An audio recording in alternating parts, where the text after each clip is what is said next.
Good morning, everyone. This is Nikachu, Merfolk Master, and Merry Christmas. It is December 25th of 2020. So, welcome everyone to Coffee and MTG, the daily, weekdaily talk show where we discuss all things Magic: The Gathering. We talk Magic. First part is Q&A and Magic discussion. You better believe.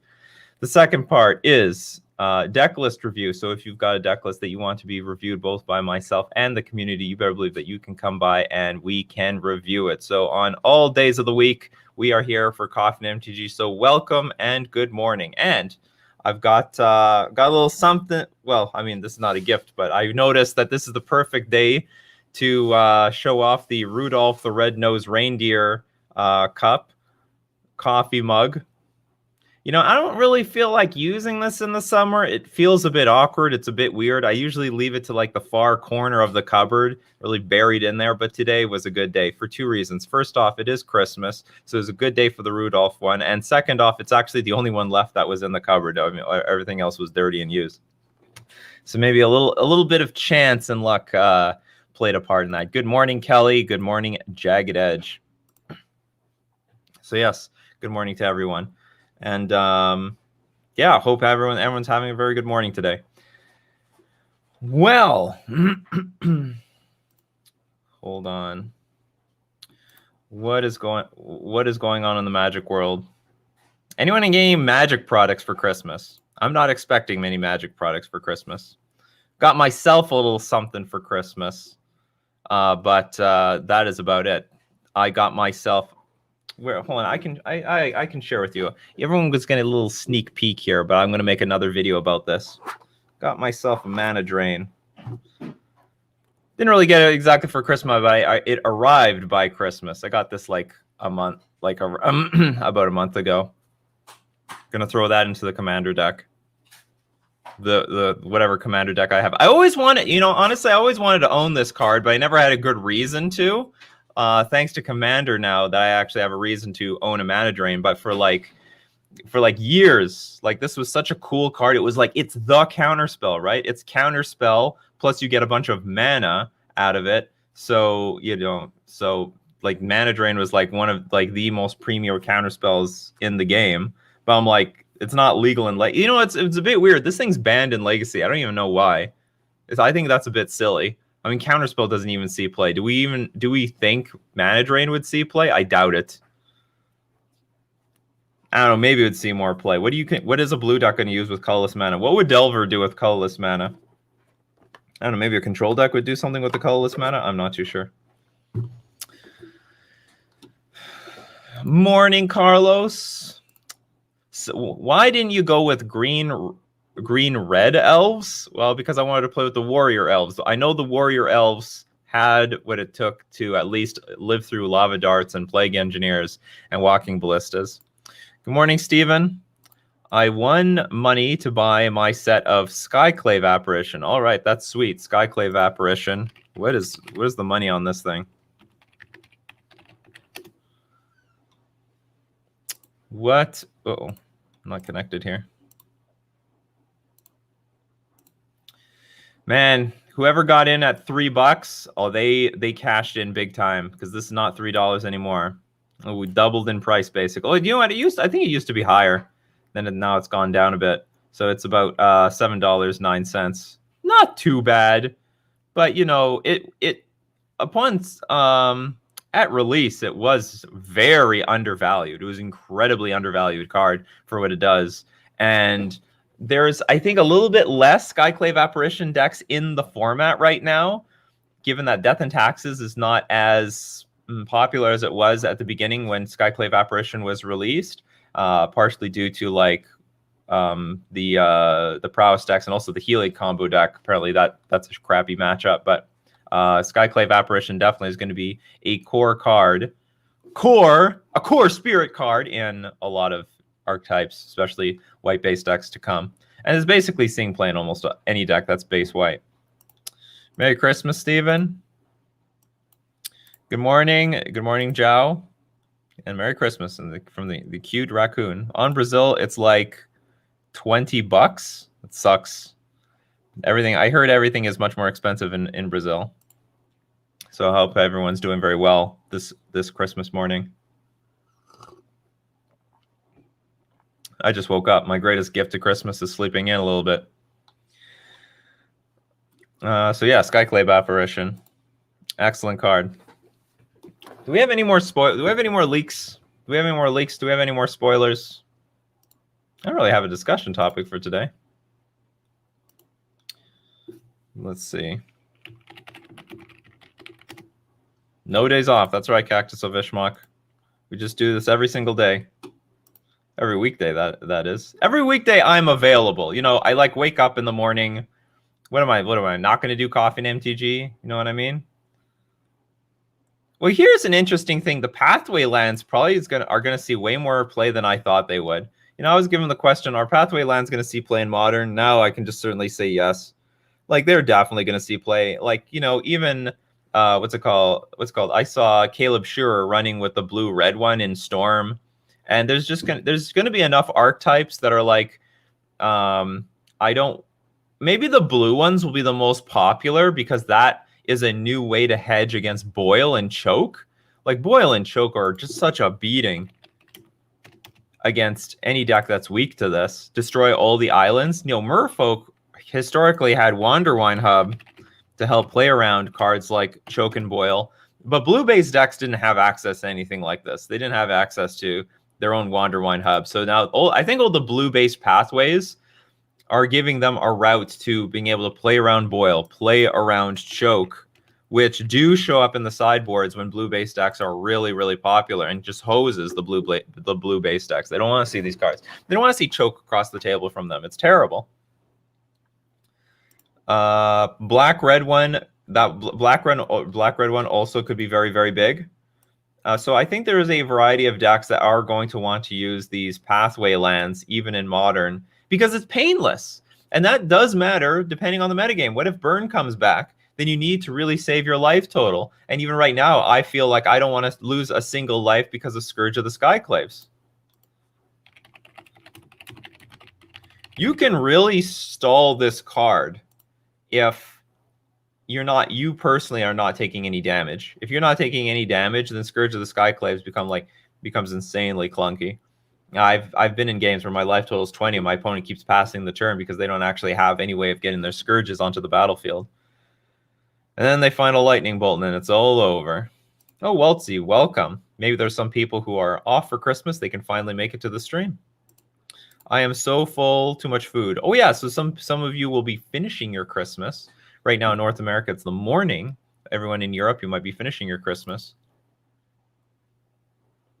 I want the pathways just in Kaldheim art. Interesting. Okay. Well, you're going to get your wish, aren't you? Because these are Kaldheim cards. They do have nice art, don't they? The Viking arts.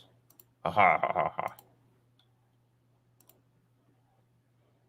Pathways are annoying in paper. Well, we've been down this route for a very, very long time. You know, with Delver of Secrets, the flip cards have been around for quite a while. Good question. Is there a double-sided card for the pathways? Does that exist? I don't know. I don't know what a paper pathway looks like. I don't know what the set is because, you know, for Delver of Secrets, there's a checklist card. Is there a checklist card for the pathways? Does anybody know that? Merry Christmas. Wife surprised me with a set of seasoned pyromancers.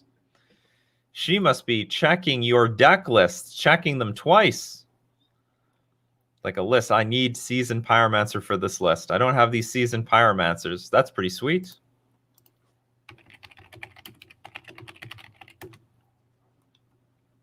Seasoned pyromancer was under Nick West's tree. Whew. That's a good gift. It's going to bring you many a victory. Many a victory. Opens a lot of doors for many different decks if you own Seasoned Pyromancer. With the potentially spoiled Vorin Klex being a Phyrexian, do you think infect creatures will be errated? And will that matter? I don't think so. What is this? Let's find the Vorin Klex card.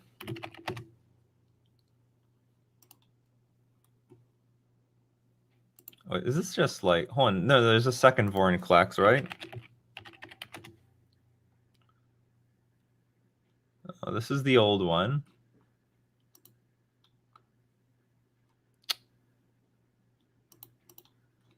Do you have it here, Mythic Spoiler? Or is this a BS spoiler?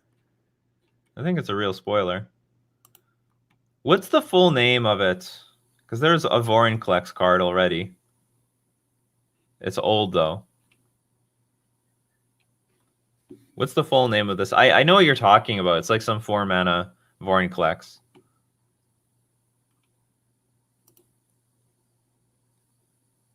This is not, well, this is wrong.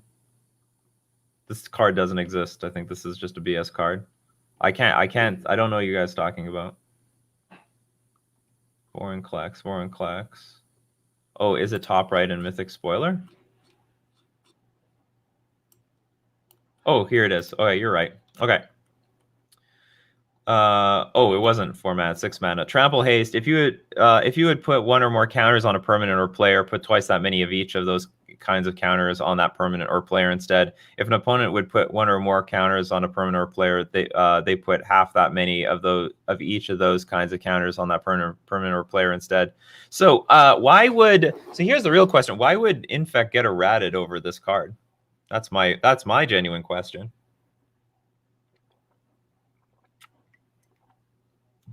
This is a 6-mana card. This will see no play in Infect whatsoever. I promise you, this will not see a shred of play in Infect. If you can get to 6 mana and throw this guy down, congratulations. You're probably not even pumping up any Infect creatures at this point, but almost every Infect deck is going to completely ignore this card.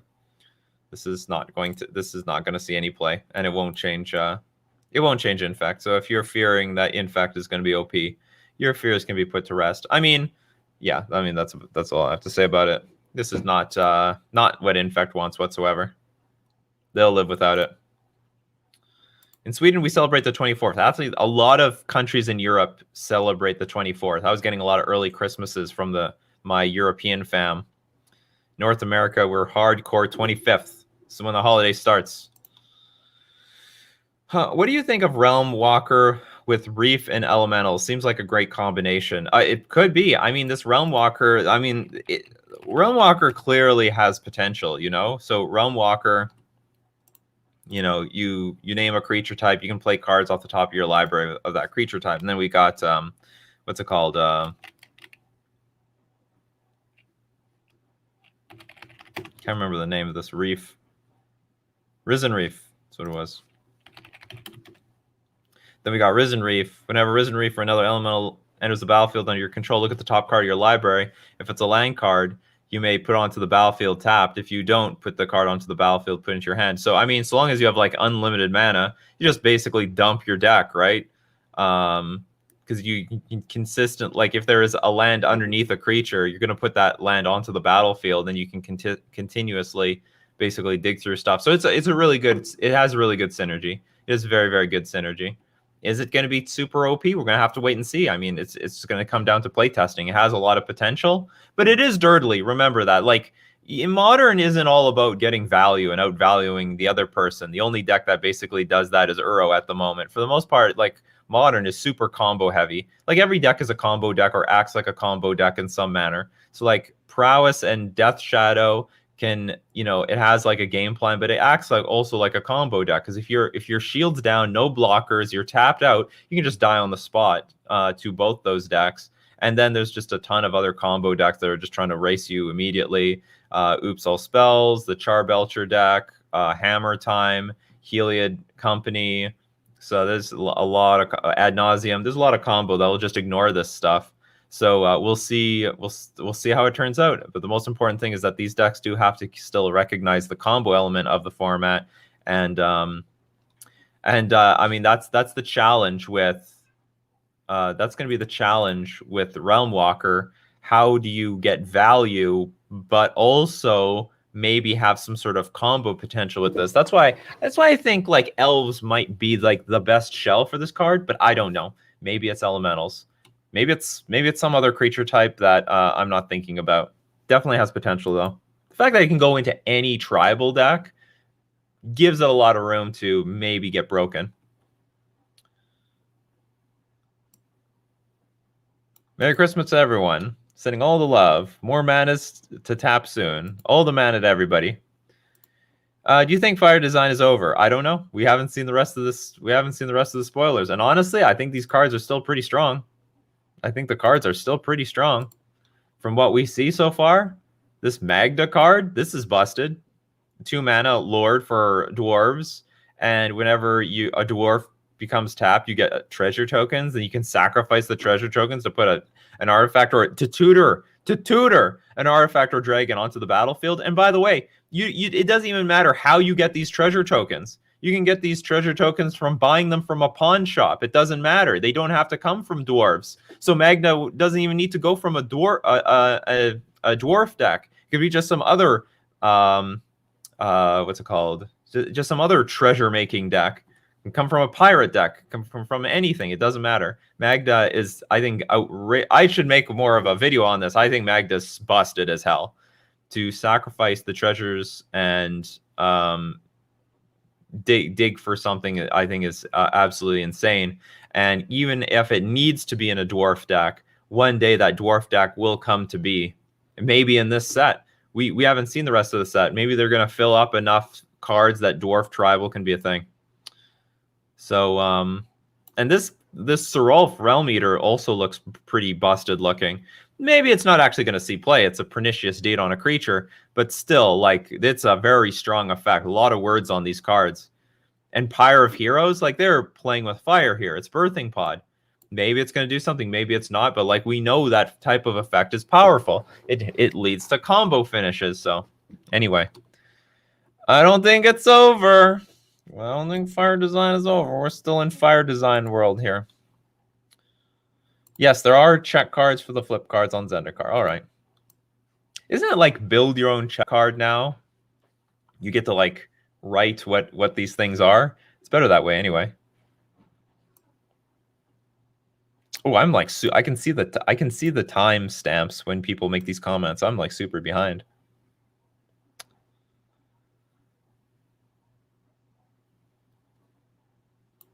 I mean, if Phyrexian is a type, will infect creatures become a new type, therefore getting a tribal synergy? I doubt it. I mean, I just doubt it. In fact,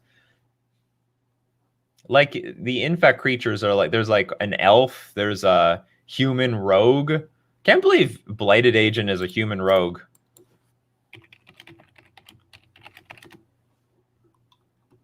Like, there's no telling that they're even bringing infect back as a mechanic, so it doesn't really matter. So, I mean, I don't know. The fact that this is like a Phyrexian card does not mean that it strategically means it's going to become Phyrexian. Like, there's some Phyrexian deck to utilize this. Does this look like a human to you? This looks like a fucking alien to me. This is a human rogue. Where's the human in any of this? This is a very bizarre thing. But I guess it's because it's Phyrexian. They're like, you know, going to make you better with machine.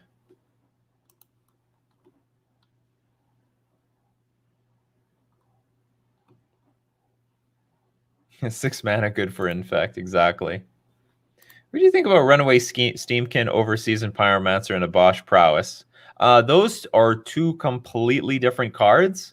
I would say still the Seasoned Pyromancer is like way better, but we can look at both of them. So, so let's look at why Seasoned Pyromancer is in the deck. Well, first off, okay. Maybe we should read a Bosch first. A Bosch. So Bosch says, you know, your starting deck contains only cards with odd converted mana cost and land cards. So if you want to run Steamkin, you have to kick out a Bosch. You don't get to play with the Bosch because Runaway Steamkin has an even converted mana cost. So that's one thing. But another thing is, okay, Seasoned Pyromancer does a lot for the deck. It's a 2/2 creature. It will help dig for whatever you need when it enters the battlefield. You loot. But if you don't have any cards in your hand, you just draw 2 cards. You're just drawing gas. If you have 1 card in your hand, you at least still get a bonus. This is like Ancestral Recall. in my opinion. I very strongly believe that this is like Ancestral Recall. You get a body and you draw 2 cards. That is really nuts. And on top of that, it has more abilities after it dies, which I think is also really nuts. So Seasoned Pyromancer is amazing. So Runaway Steamkin is just like a really good way of like flooding the board. It's really mana efficient. Starts off as garbage, and that's the big problem. Like, you're not going to get any immediate value, and if you don't get to untap with Runaway Steamkin, you get nothing. I mean, it also dies to Lava Dart, and like dies to basically any removal spell from the opposing prowess deck. So you play your Runaway Steamkin, and opponent plays, I don't know, Firebolt. That's it. You don't get anything else from your Runaway Steamkin. I would imagine the version of a Bosch with Runaway Steamkin will run out of gas a lot faster than the version playing Seasoned Pyromancer, because this is just way more threat dense, because you get to take advantage of a Bosch, but Runaway Steamkin, you can't use a Bosch because it's out of the way of the restriction. Now, that being said, there are builds that, like, there were builds of Prowess that played Runaway Steamkin. But they were like more aggro. They were more aggro-like. Like these Abosh Prowess lists, they can like win out of nowhere, but they're actually more mid-range. They're more grindy. That's why they're playing the Seasoned Pyromancer, to dig for more cards, take things a little bit more patiently. They play the Fire Bolts and then flash them back. So it's actually a lot more of a mid-range deck than an aggro deck, whereas these Runaway Steamkin decks, they were very, very aggro. It did see play in the old Prowess builds. So it's definitely a playable card. But I think with this more mid-range version in the metagame right now, it would just end up being like the worst version, especially since it dies to Lava Dart. That's a very big weakness of the card. Very big weakness of the card. But it's a very playable card in the archetype. It is a very playable card in the archetype. My wife got me 2 packs from the dollar store of those random repacks for $2. Oh, that is I always thought about like just buying 2 and then, you know, just cracking it open on camera, see what happens. My dream is that if you can get some old repacks, I don't know how you determine that you have some old repacks. It might have some gems like, I don't know, Mishra's Bauble from like 5 years ago. I could totally see a card like Mishra's Bauble being in a pack from 5 years ago when like no one wanted Mishra's Bauble and they didn't think it was worth anything. Every so often there are these common cards or uncommon cards that were straight garbage, but some deck enabled it so that now it's worth something. Maybe you can open up Pure Sight Marrow, huh? And Paradise Mantle. What's Paradise Mantle now? Now that it's seeing play in both Splinter Fin and... Holy crap! Okay, maybe this was never a cheap card. This has probably been always an expensive commander card. $5! Oh, you guys can't see what I see. $5 for this? Okay, I'm wrong. You're never gonna find that in a pack, or maybe you will, because they didn't even bother to look up that card. I wouldn't. Apparently, I didn't.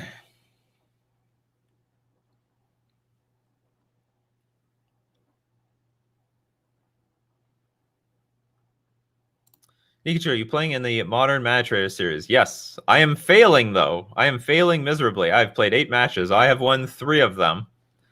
Turns out humans is a pretty big percentage of my meta game. Humans and Rakdos Shadow. It has been a very rough start for me. Those packs are 99.99% trash. I know. I bought a box of repacks. That's a Timmy investment. Merry Christmas. Yeah, Steamkin gets darted really. It's probably poorly positioned. Yeah, Abosh doesn't like odd converted mana cost. It will only associate itself with odd converted mana cost. Oh, you're even? Oh, fuck you. I don't want to know you. I don't talk to the hand. What do you think about my version of Shadow? You most certainly can submit it during Decklist review. Ricardo, opinion on the Jeskai Ascendancy Motor Artifact version? That you have to give me a deck list for or something. Or opinion on the Jeskai Ascendancy Motor. I don't know. I'm not familiar with this deck at all. I know Jeskai Ascendancy. I hate that deck, but I'm not familiar with that deck. No, it is an awful card. It is an awful, awful card. It's like, if I were to give like top 10 cards that have no business of getting banned, but I want them banned anyway, it'd be in the top 3 for sure. Jeskai Ascendancy is absolute miserable card. What's the most expensive card I own? I believe it's a Gaia's Cradle. I have one Gaia's Cradle. Only because it like spiked this recently. Somewhat recently. What is this?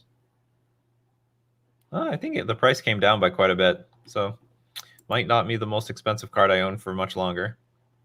Gaia's Cradle. One day that could go into a Tasuva Merfolk deck. Definitely works in Simic Merfolk. I prefer to just be mono blue. Prefer to be mono blue. Yeah, Bosch is an elitist bitch. What would be your deck choice number 1 if you wanted to 5-0 a league right now? I would say Rakdos Shadow. Rakdos Shadow is so well positioned right now. Very strong. Has game against everything. Very fast.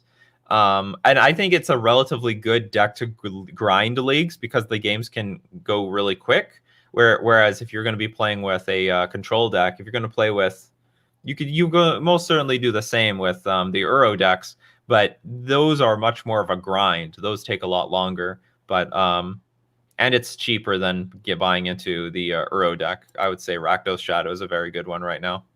Has game against everything. The creatures are just enormous. They're just stupid. Deck looks so powerful, it's tempting me to play it. Merry Christmas, David. I need to see you playing Scred Dragons, please. Well, I don't know about Scred Dragons, but I'm very... Oh, do I have a picture of this? I don't think I have a picture available. Hold on. Oh, I didn't put it in my not Merfolk's channel. I quietly trying to make a Goblin Prison deck with Skirk Hear me out, people. Hear me out. I don't know about Scred Dragons, but like Skirk Prospector will help ramp me into turn 2 Blood Moons. Oops, Blood Moons is not a card. Blood Moon is a card. And also potentially turn 2 Karn the Great Creator. Because if we've got what's it called? Cactus of Ishmak. What's the goblin that has Echo and you sacrifice them all for 4 mana? Merry Christmas, Seth. Merry Christmas, Vin. Humans is hurting badly. It's in really bad shape, to be honest. Not in good shape. Very low percentages. For some reason, I'm seeing it in the Mana Trader series, though. Mog War Marshal.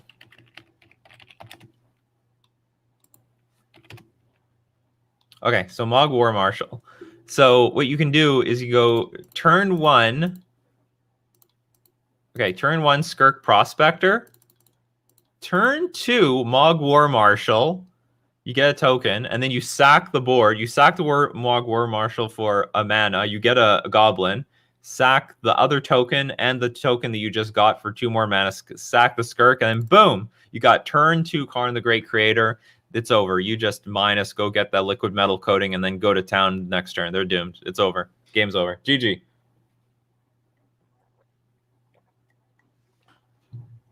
And you can still play with all the conventional goblins.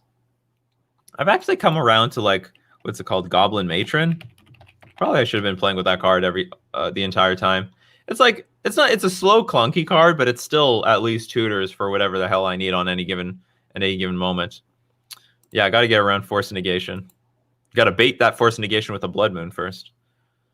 How do you think Hardened Scale stacks up in the current modding metagame? Really underrated.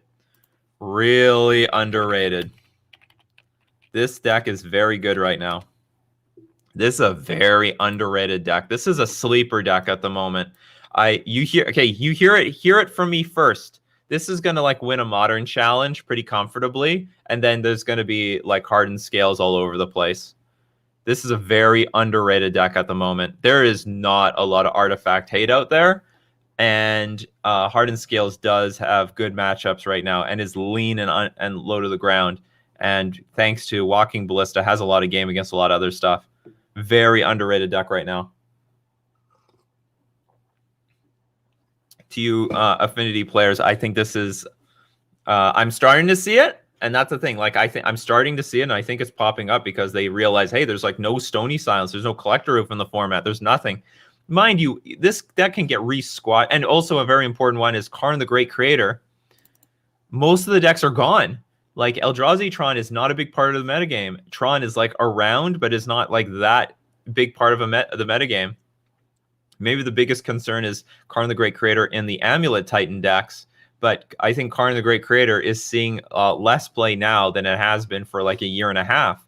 So that gives Hardened Scales like a lot of room to come back for a big comeback.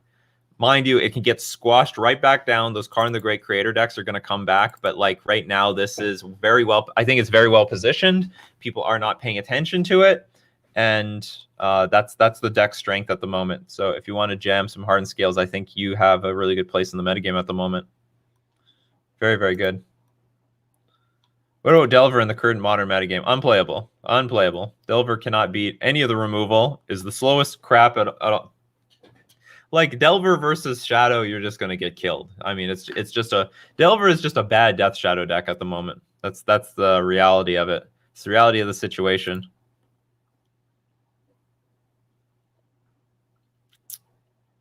Merry Christmas to everybody who said Merry Christmas. I saw a lot of comments, but I couldn't highlight them all. Nikachu, will in-person Modern disappear because of COVID? No, it's going to explode. I guarantee you, the moment that it's safe for everyone to go out, everyone is going to go out. Everyone is... okay, how many of you... Let's just poll the audience here. How many of you are waiting to get back to local game stores safely? You know? How many of you waiting for Paper Magic to come back?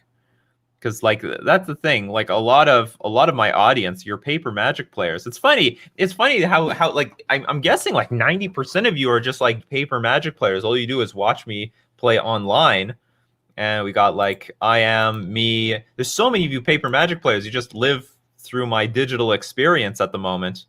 Can't wait to start playing again. And so that not everyone plays on, like most people do not play online. Most people play in paper, and they are starving. They're starving to play Magic, absolutely starving. So the moment that everyone can go back out to play, I mean, they're going to, and there's going to be a huge boom. And it's also possible that there's going to be huge price spikes on certain cards once people can go out. Like the cards might double in price. Because modern cards did not get like bought up in a big way during the pandemic. The Commander cards did, but not the modern cards. Modern cards for a lot just sort of stayed flat. But the moment that we can start playing and you need those cards, they're going to start ballooning in price. So anyone who got those Seasoned Pyromancers right now, that's a good time to get those Seasoned Pyromancers.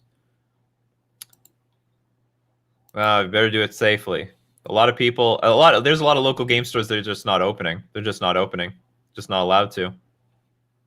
Can't wait for paper face-to-face circuit for the win. I love the face-to-face circuit. So a lot of people are still waiting.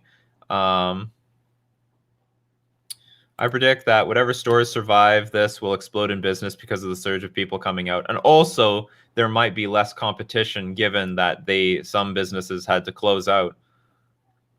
I think if you were good at selling singles, you probably did very well during the pandemic because you still had something to sell at the time.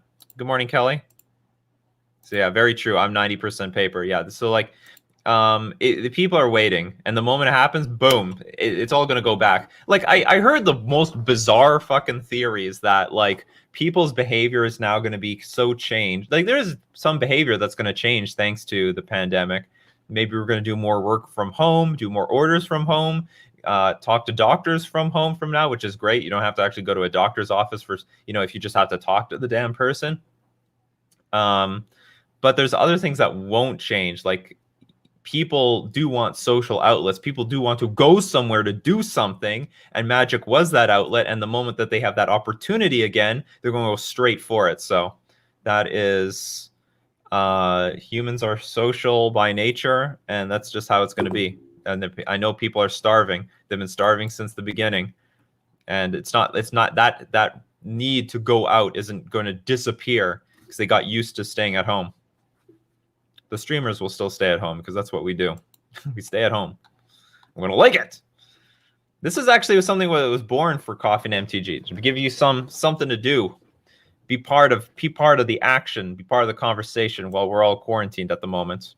That's how basically this thing started. Also, my computer broke. Paper Magic most certainly will not die. I find like those arguments are nonsense. They're absolute nonsense. Like, first off, there's no clear indication that they are making more money from the digital Magic than from Paper Magic. Not to mention their market for the Paper Magic is like, I want to say it's close to a monopoly. It's close. They have some like dinky competitors, and maybe Pokemon cards are going to come back.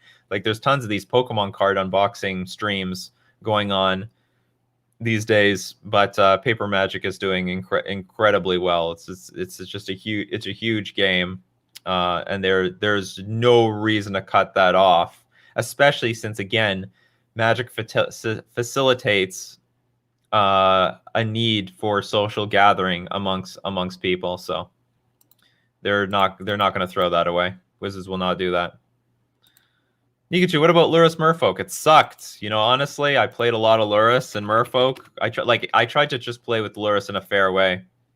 Just didn't get the results. It's better than 50%, but it's just not where I want it to be. Better than 50% is not good enough for me. I want it to be like 70%. That's good enough for me. I played it through a few challenges. It's just mediocre. Just didn't work out. Or maybe, I don't know. I didn't have the right build. Just wasn't good enough. Maybe I shouldn't have designed my deck around Lurrus so much, or I shouldn't have made the mana base for Lurrus so much. Maybe I can play this card in, because I still would like to experiment with this card in Simic Merfolk, just as just a random card in the sideboard, and then all of a sudden I draw the card, and sorry, I have an Aether Vial on 3. I have no cards left in my hand. Let's go get our Lurrus played and start playing stuff from the graveyard. That sort of thing. Ended up not being that great. What is your hobby apart from Magic the Gathering? Chess. I play a lot of chess. I play very regularly. Maybe I should have a chess day or something. But I usually just like to play chess when I feel like it. And often I quit really quickly. Like, if I lose one game, I'm snap getting out of that app. I ride the wins to I ride the winning streaks for as long as I can. But if I lose one match in a bad way, fuck it. I'm closing this app. That's how I treat chess. But chess is a very large portion of my life. Although I have to say, Magic has come to sort of overtaken it.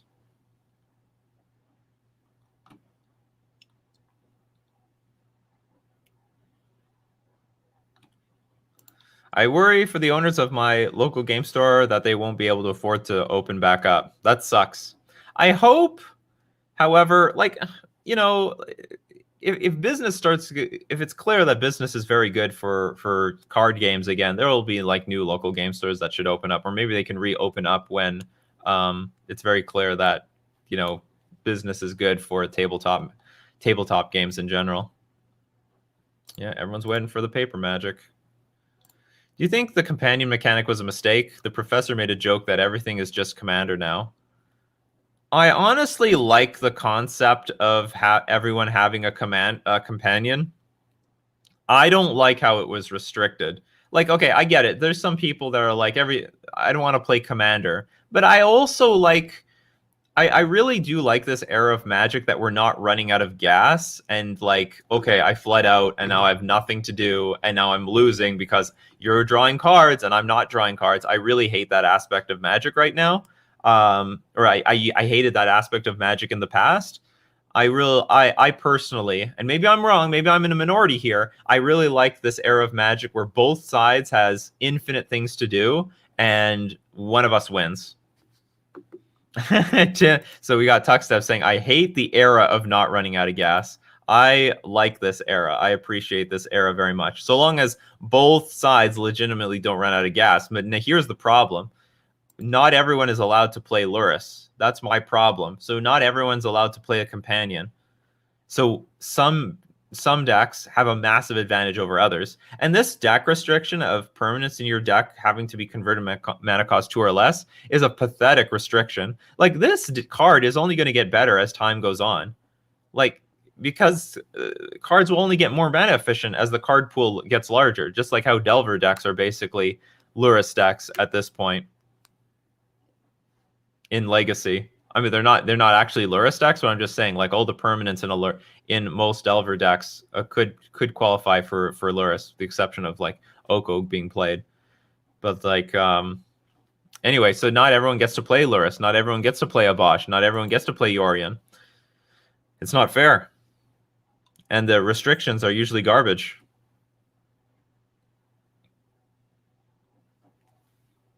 I second the blue-white question. I really like. Was blue-white Merfolk ever a thing? Just wondering because of Wanderwine Hub. Not really, because blue-white Merfolk historically was just a liability to Blood Moon, and Mono Blue was just better. Today, I would explore a second color. I really would. I'm starting to think I have to play with Path Exile and Celestial Purge or something, because I don't know any other way to beat these shadow decks. Celestial Purge, right? Yeah. I don't know how to beat the shadow decks. I can't beat the shadow decks. I don't know how. But I really hate losing to Blood Moon, because I beat Blood Moon very, very often with Merfolk. They play Blood Moon. All right, I just ignore it, and I beat you anyway. Nice Blood Moon. GG's. Lurrus is full of Busto. Every deck that can play it starts with 4 Bauble. Decks don't run out of gas anymore. It's hard to catch up. There's just no out-faring the rug and snow piles. Oh, you're talking about Legacy, though. If you had free reign over Modern ban lists, what cards would you ban/unban? You know what I think would be a very interesting card to unban right now? I think a very interesting card might be Deathrite Shaman. I think that would be a very... And I'm not saying that Deathrite Shaman should be unbanned forever, but I think this would make for a very interesting temporary unban, because a lot of you know, Lurrus, Lurrus, Uro, all these decks depend on the graveyard. This card would change all of that. It would immediately put a hurt on all those archetypes. So I think this would make for a very interesting temporary unban. And I don't know how many... I mean, certainly decks will pick up Deathrite Shaman. The Ponza decks most definitely would play it. Anyway, that's my take. I think Deathrite Shaman would be a very interesting unban. For the most part, like... I mean, I've had this discussion many times. I would take the artifact lands out. What are these cards doing in here? What are these cards doing in here? There's no reason for these to be banned. These look really stupid these days. Just looks absolutely dumb. Isn't Deathrite Shaman a card that those decks just run and you end up with more mirrors? Not necessarily at all. I mean, anytime... When Deathrite... You know, honestly, Deathrite Shaman was prematurely banned in Modern. You know, I think it was banned because it was like a main card in Birthing Pod. It was a main card in... Jund. It was a very important card in Jund, so they got like turn 2 Liliana the Veil out. I don't even know if turn 2 Liliana the Veil would be even that big of a deal today on the play. I don't know if they would care. I mean, it's very similar to like Teferi Time Raveler, you know?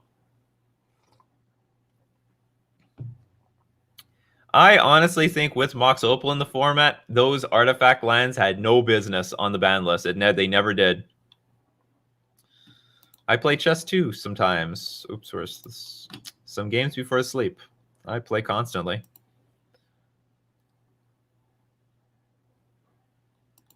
Won't Deathrite Shaman just make Modern into Sultai Uro mirrors, where the person who can stick Deathrite Shaman or Uro wins? I mean, it's not so easy to stick a Deathrite Shaman, though, because it dies to everything. Fatal Push. It's just 2 mana. So, like, it's still vulnerable to all removal. And like, if it's a Sultai Uro matchup, then they'll fight over their Deathrite Shamans easily. But the point is, like, I mean, one Deathrite Shaman, if whoever has a Deathrite Shaman is definitely going to have a big advantage over the other one, because it's like main deck Relic of Progenitus. But it does. It affects the Uro decks. It affects the Lurrus decks. It'll affect all the stupid graveyard decks. What else could it affect? Off the top of my head, any Mystic Sanctuary deck, so any control deck, any other like random control deck. I think it would be a very interesting temporary unban. Temporary. Really not. Because I know Deathrite Shaman is definitely too strong of a card. Eventually, some shadow will make this thing work somehow. Each opponent loses 2 life. I don't know. So they'll somehow shadow will make this thing work. I don't know how, honestly, because only the opponents lose life and you only gain life. But I think this was prematurely banned in Modern. It's just like a temporary band-aid to see where Jund and Birthing Pod would go after that. But I'm sure with enough time, Deathrite Shaman would very much rightfully be banned. Deathrite, you would have been the right banning. Uro and Field should go, in my opinion. We'll see what Wizards thinks. And they will just literally arbitrarily ban some of these cards. They'll ban Uro and some other random card, and completely arbitrarily. I have no belief that they use data at all to make any of their decisions, or their data just sucks. Their data is garbage.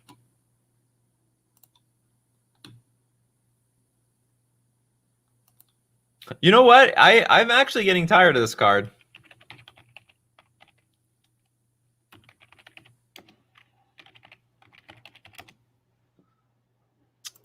I never even spell Monastery properly.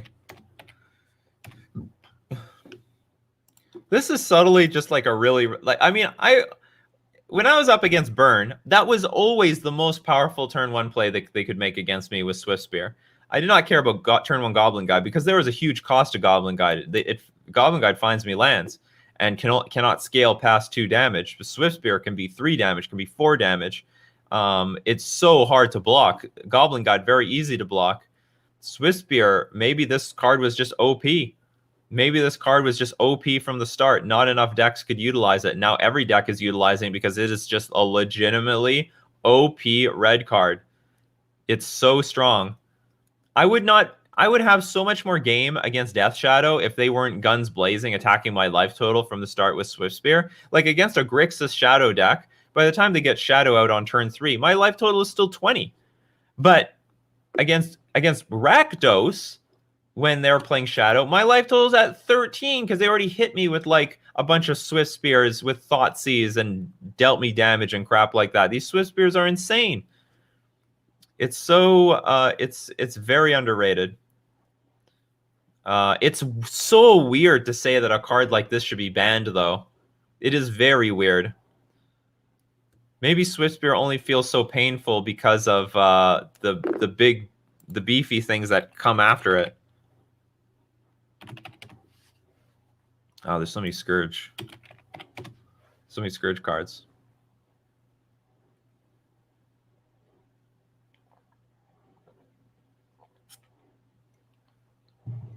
This card is still stupid. Like, that didn't change, that's for sure. This card is really, really dumb. Have you ever tried Sajiri Merfolk in any list? I have not. Because it requires you to play a Plains in the deck. It's if you have a Plains, it gets, like, lifelink, right? Or does it have First Strike?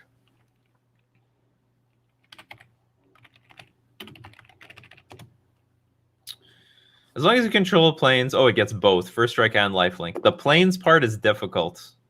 The Plains is difficult. Also, the 1 toughness really sucks. Really sucks. It might work in a soldier deck, though. That has been made. That comment has been made many times. Might work in a soldier deck. Yes. Dies to... So, like, Scourge dies to Trickster. To just targeting it. The problem is they're going to play Lurrus and they get it back anyway. That's been my experience. I never actually kill any of these creatures. They just come right back. And, like, Relic of Progenitus is sort of a crappy card to bring in this matchup because I would rather have Chalice of the Void. Actually, Artifacts, bringing in Artifacts in this matchup sucks. Just in general. Like, I still have Chalice, but, like, they have Call Against Command. I hate giving them that option of a 2-for-1. I think Shadow will likely get hit next list.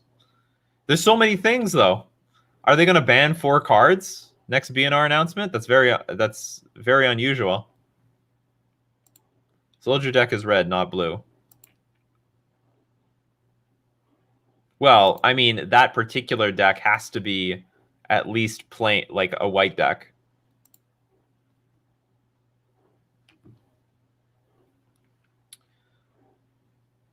Anyway, Scourge of the Skyclaves. And another thing, like, what is the likelihood that they ban one of the newest cards from the set? What are the odds? Not good, I don't think. This card is so good by itself. Why does it need the kicker? I mean, that's just stupid. Why does it need the kicker? So if your opponent's at a fresh 20 life, you can put them down to 10 and then threaten to kill them. Did they try to make this commander playable? Each player loses half their life rounded up.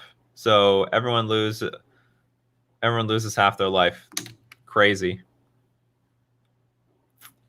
Have you thought any more about playing Scavenger Grounds in Merfolk? I have, but the problem is I'm willing to have some utility lands like this, but I can't have too many. I just can't have too many. And I'd rather just Relic does the job.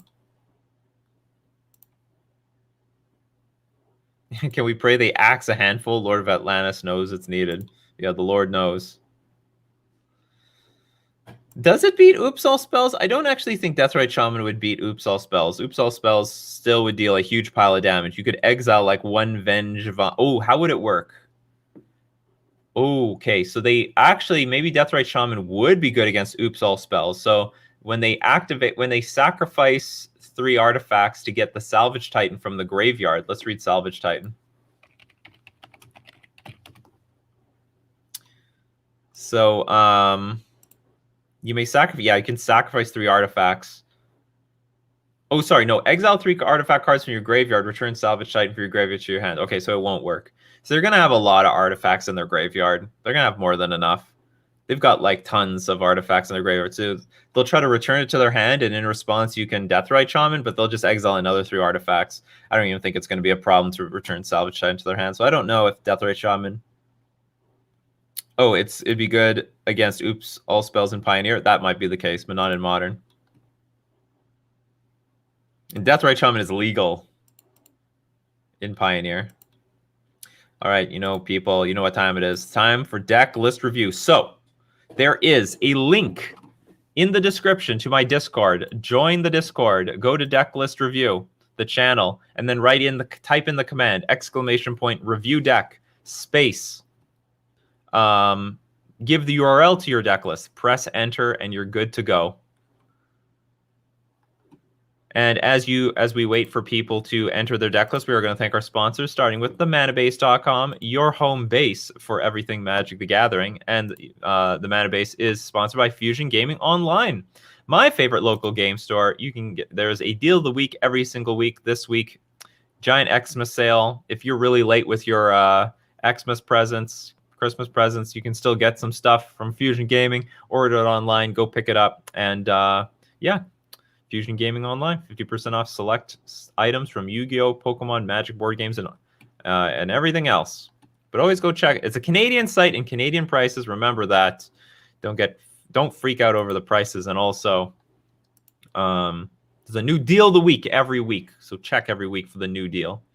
And we're also going to thank Mana Traders, the premier place to rent Magic cards online. And you can support the channel using my Mana Traders link in the description below, or you can save yourself 15% off your first 3 months using my coupon code Nikachu. Mana Traders, and you gotta get in for that Mana Traders Open coming up. Mana Traders Open coming up soon. Oh my god, I'm running out of time to qualify. I gotta grind on Sunday or something. I can't grind on... Okay, Monday we're just grinding Mana Traders. That's what we're doing on Monday. Mana Traders all day.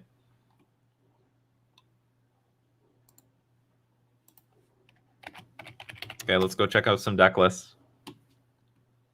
Thanks, everyone, for showing up. Oh, we got Pony/Modern. What the hell?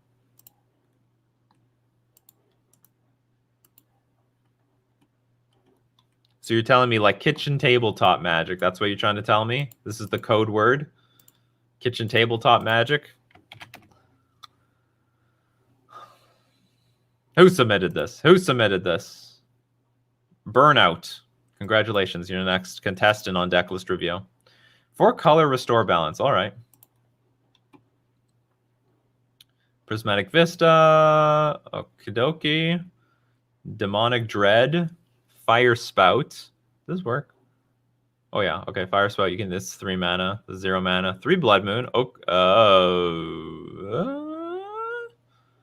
You can get some basics out, I guess. Oh, the border posts. Yeah, I've seen these before. So let's see your improvements. So you're playing with Bone Crusher Giant, Greater Gargadon. I really actually like this Bone Crusher. This is a sweet card, actually. Could Living End play this card? Maybe they don't. I don't know if they want it or not. Because they won't cascade into this. I think that's a very smart tech right there.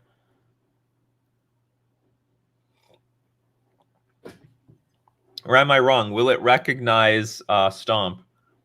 Will Demonic Dread recognize Stomp when you go for it? We have also Beast Within and Violent Outburst, so you can consistently get your restore balance off. Greater Gargadon, Clothis, God of Destiny, Simian Spirit Guide. See you later, Aaron. Merry Christmas. Chandra, Torch of Defiance, Bone Crusher in the sideboard, Fairy Macabre, Fire Spout, Force of Vigor. Oh, you get to use Jacantha. That's also good. Clothis, Ricochet Trap, 2 Wear and Tear.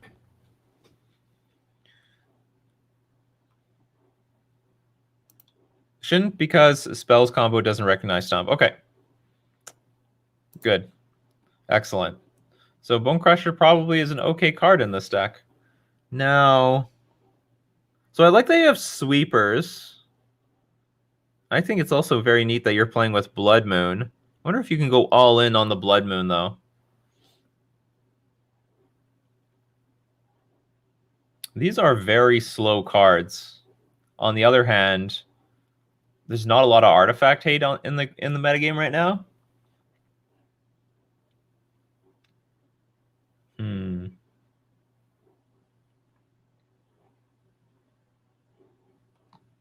Okay, so first off, I think for the most part, the list is very clean. The list is very good.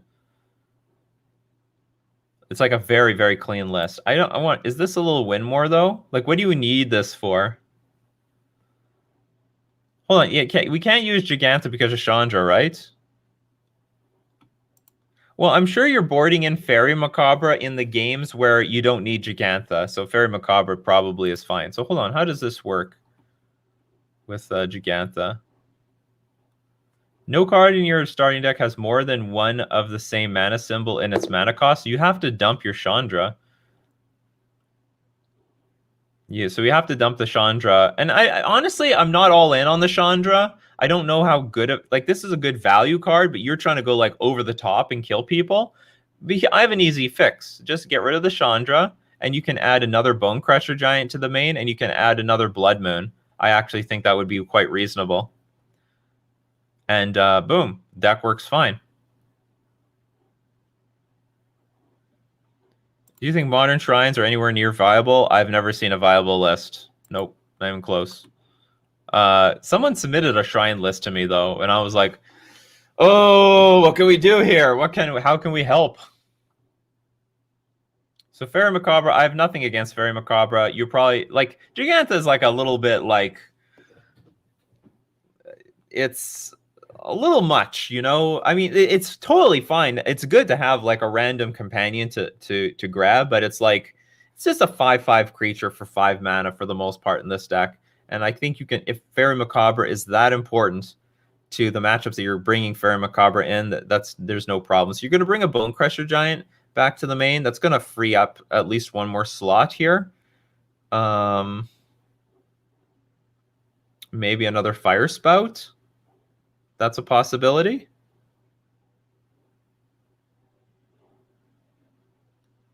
Maybe that's okay. So let's look at the description. Thank you for... This has been my fun casual deck, but I haven't really had a chance to play with this deck in a while, so I figure people could give it some general input / putting this deck out there. Deck is pretty simple. Play Restore Balance or Cascade into it while trying to minimize the amount of lands you own thanks to Gargadon and the border posts, as well as your hand size. Gigantha is unable to be played game 1, but is playable if you side out the Chandra. Why not just have it... So why not... Oh, so you recognize the danger. But why not just have it playable? I don't know if you need the Chandra, is what I'm saying. You know, like, this is... Of all card advantage spells, this is a bit poopy. I guess it kills creatures.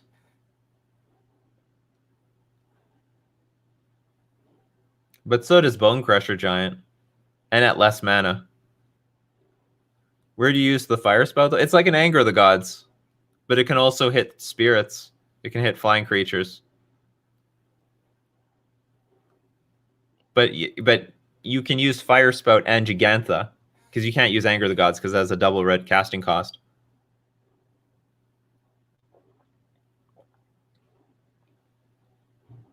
It's actually neat that it can hit flying creatures at the same time.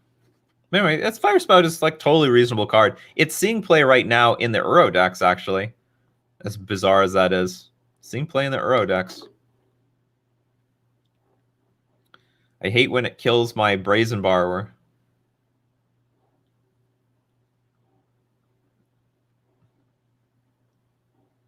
Karn the Great Creator into border post? That's a possibility. I mean, at the very hold on. What do we have for the maybe board? Well, Kozilek's Return is pretty good. I don't know about Seasoned Pyromancer. I mean, if you're considering Karn Sign of Una, you should just consider Karn the Great Creator. That might be better. Or, I mean, you could replace the Chandras with Karn the Great Creator. It'd be weird to have 2 Karn the Great Creators. Maybe you want more. You could ramp into Karn the Great Creator with this thing. Well, I have no idea how well Karn the Great Creator will work in this list because you're sacrificing your permanents relatively often to balance. Well, I mean, I guess your opponent's sacrificing more, right? They don't have creatures in play. Anyway, I hope that is some useful feedback. Good luck with the list. Sweet list. It's a border post deck. It's a Restore Balance deck. It's not. It's actually seen modern play. It's like a fringe tier 3 deck, but has seen play. I have played this thing in leagues many a time for the last 6 or 7 years that I've played on Magic the Gathering Online. Many a year.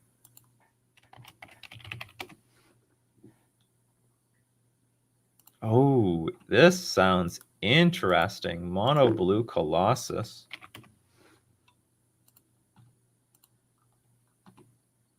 By Hotturd. Okay, we've got Glint Nest Crane. One Emery. That always feels weird to have a one of this type of card. World Breaker. What part of mono? Okay, so first off, we're renaming this deck to Simic Colossus. That's your first mistake. You can't have this World Breaker here and call it a mono blue deck. Even if it's the only green card. What is this? What part of mono blue is any of this? This is 4-color Colossus. Big deck naming error. Big error right there. That's a huge punt. Okay, Metalwork Colossus. Oh, I was thinking this was a Colossus Hammer deck. Okay, so Metalwork Colossus, 11 mana. Cost X less to cast, where X is the total converted mana cost of non-creature artifacts you control. Okay. Sacrifice 2 artifacts, return Metalwork Colossus from your graveyard to your hand. So you need a bunch of artifacts on the battlefield. You have 1 Ashiok, 2 Spell Pierce, 1 Echoing Truth, 1 All Is Dust. Okay, so here's the artifacts. Amulet Safekeeping. Whenever you become the target of a spell or ability an opponent controls, counter that spell or ability unless its controller pays 1. I think this is a pretty poopy artifact, to be honest. Golden Egg, ETB, draw a card. That's not bad. Sacrifice Egg, add 1 mana of any color. Sacrifice Golden Egg, you gain 3 life. Not bad. Not the greatest. Add 1 mana of any color to your mana pool. This is real crap. Prisma. Okay, hold on. Is there like is this on a budget or something? I don't understand all the 2-mana artifacts also.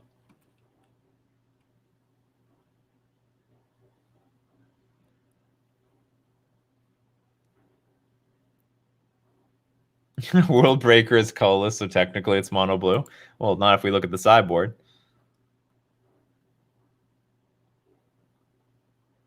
What is this deck? Yeah, this is what I'm trying to figure out. This artifact selection is just bizarre. It's like the artifacts are too clunky.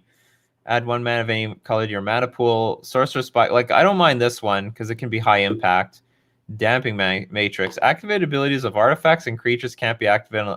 Oh, I see. So you're trying to make... But this is only a 1-of in your deck. Because you'd be the only one who gets to activate your artifacts because they're all mana abilities for the most part. Misfailed Border Post. Hedron Archive. Achroma's Memorial. Creatures you control. I mean... I think you should have a different artifact package, honestly. And I think you should go all in on 4 Emerys so that Emery can, like, dig those artifacts out onto the battlefield.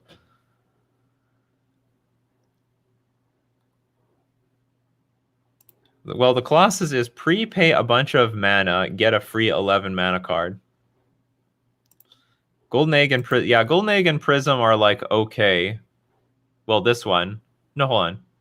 Yeah, this one also draws a card. This one doesn't draw a card. That makes it a lot worse. And like it does ramp, right? I mean, at the very least, I want to see what's the one Eldrazi Tron uses? Oh, absolutely, Karn the Great. It's funny, we suggest Karn the Great Creator in every single deck. I'm a hypocrite. Why don't I have Karn the Great Creator in my Merfolk deck yet?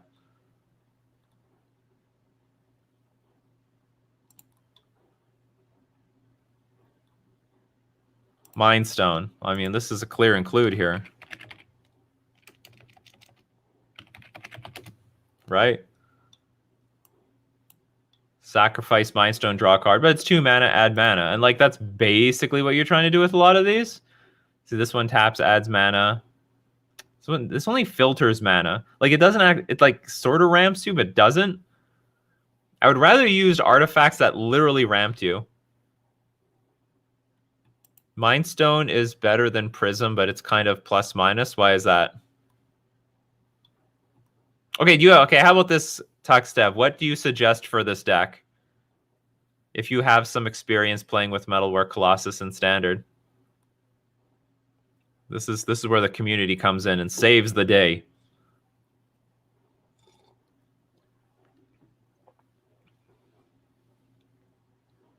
Well, I mean, that's a worst case scenario. I mean, what we want to do is like we want to just ramp into the Metalwork Colossus. So Mind Stone at least adds mana and also reduces the cost of the Metalwork Colossus. So just having a Mind Stone now says that Metalwork Colossus costs 9 instead. Or no, I guess that isn't true. Cost 8? No, sorry, cost 10, 11? I don't know. The brain not working right now.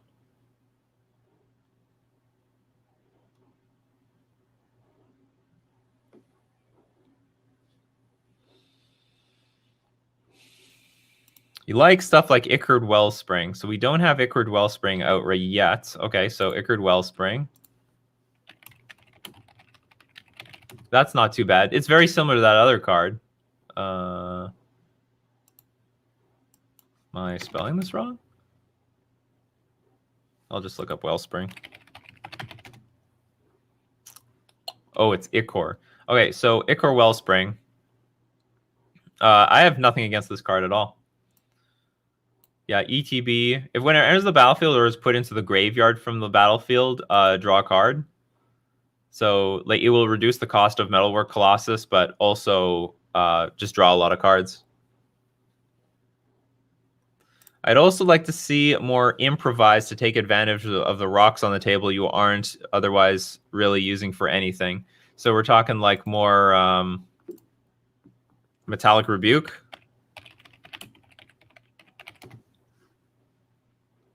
This has improvise. Counter target spell unless its controller pays 3.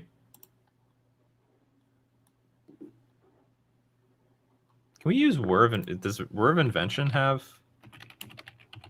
I don't know what you were for, though. Yeah, it has Improvise. I'd like to see more Emery. Just to, like, bring back those artifacts from the graveyard that draw cards. Merry Christmas. Happy Santa Day. Oh, Chromatic Start. Should we play with these mana rocks, Tuxdev? Well, how about the mana rocks? Well, Chromatic Star, Chromatic Sphere. Okay, we definitely need more Emery just to bring all this stuff back from the graveyard to set up your Metalwork Colossus. And Emery, there we go. This is a great one. Emery can mill. No, didn't he write something? We can bring back Metalwork Colossus from the graveyard. We can mill that thing into the graveyard. Yeah, Emery can mill a Colossus and then you get it back. Okay, so you don't want to sack the... So we need only artifacts on the battlefield that stay there. Well, what's our... Are these our best artifacts? I think this is a very weak artifact. I mean, if nothing else, I'd have 4 Ensnaring Bridge. And oh, no, we can have Ensnaring Bridge in this deck. Then Metalwork Colossus can't attack. We're working really hard to get a fucking 10/10 creature that has protection from Fatal Push. Almost everything else kills this thing. Can't remember. What is this? ETB, look at the top 4 cards of your library. You may reveal an artifact card, put into your hand.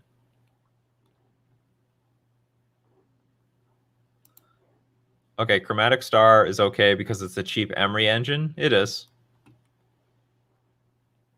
Oh, you sack Bridge to Colossus. That's some tech. So we can have Ensnaring Bridge in this deck. I have a feeling this deck durdles around for a little while before it actually goes online.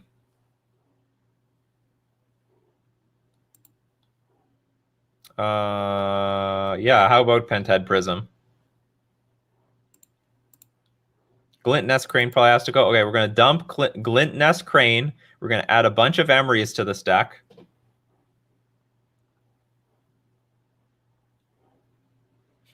Some people just want to build around it. Well, I mean, there's some advantage. There's a lot of advantages to having an artifact deck. Like, you have access to a lot of really good artifacts. Emery's still, I think, a very underrated card in the metagame.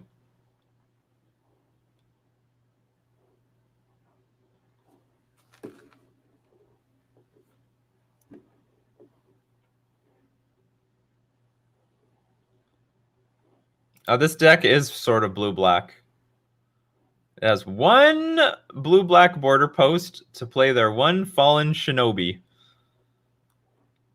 Not to mention the Prismatic. Well, actually, the deck has access to any color, really, as is. So you add any mana you want.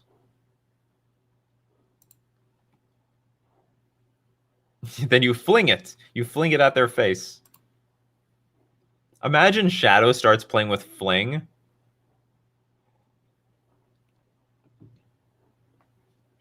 Shadow is like the ultimate Fling deck, and they don't play it. That says something. Well, now people are starting. Now everyone's coming over with the cards. Yeah, Urza sounds like a cool card. So more border posts. What would you remove for more border posts? Do we get rid of these Amulet of Safekeeping? I think this is a really poopy card. Also find these cards a little bit poopy. I don't mind the All is Dust. That's a pretty all-around powerful card.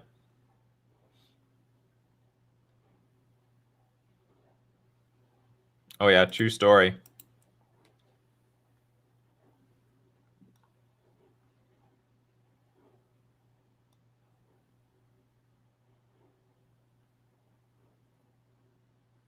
I'm not really sold on these like loose blue cards here. I don't even know what the Echoing Truth is for.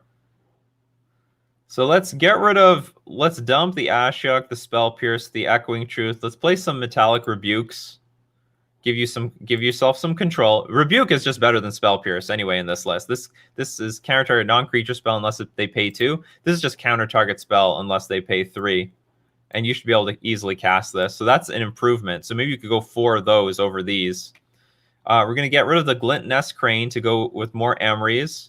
We're willing to go I guess dump the Amulet of Safekeeping to have more border posts. Get rid of the Damping Matrix.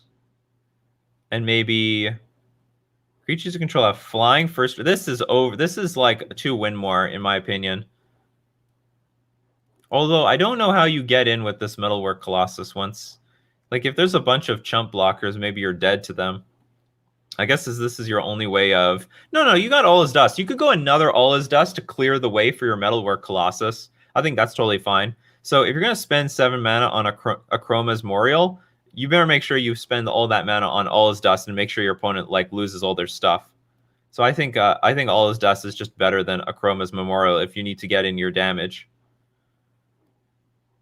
And I guess you're trying to protect your creature. Just bring it back from the graveyard with Emery. So we're going to have more Emerys and...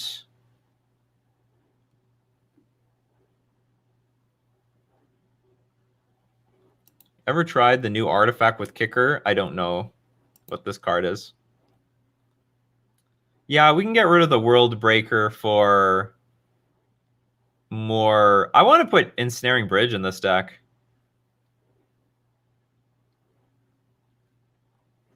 Like, that just seems like a pretty universal way to slow the opponent down. And also helps you cast this thing. Need more Ugins? Well, Ugin would kill Emery. I mean, it's still possible. Okay, what about our mana base here? Inventor's Fair, 9 Islands. 2 River Glide Pathway. 9 Islands is okay. Sanctum of Ugin. This is fine. We cast a colorless spell to convert mana cost 7 or greater. So you can still cast All Is Dust and trigger Sanctum of Ugin. Yavimaya Coast. This is a bit odd, but I guess it's... Yeah, forget this card. You don't need this card. Just go with more islands. Or more Inventor's Fair. That's totally fine. Like, you could go all in on Inventor. I don't know how many islands you need. This deck is not heavy on double blue. Fallen Shinobi. Okay, so you have Ensnaring Bridges. They should be in the main deck. You could have Torpor Orb, I guess, in the main deck. Well, I'd give some more feedback for the sideboard, but I'm a little out of time. So thank you very much for submitting the deck list. I hope that was some useful feedback. I hope that was good feedback and a good conversation for everyone. If you're on Facebook, on YouTube, don't forget to smash the like button if you enjoy Coffee and MTG. Of course, we do this Mondays to Fridays, 9 o'clock a.m. Central Standard Time to around 10 o'clock a.m. Central Standard Time. You can find me on both my YouTube channels, Nikachu MTG, Nikachu MTG Streams, or Facebook. I appreciate anyone and everyone who shows up to any of those. And yeah, thank you very much again for showing up today. I had a lot of fun. Hopefully everyone's going to enjoy their Christmas. They're going to have a great Christmas together. And we're going to say goodbye to Rudolph the Red-Nosed Reindeer for today. This is the one time of the year that I'm going to drink from this cup. And as usual, keep brewing up that magic. We're going to keep brewing the coffee, and we'll keep brewing up magic. See you next time.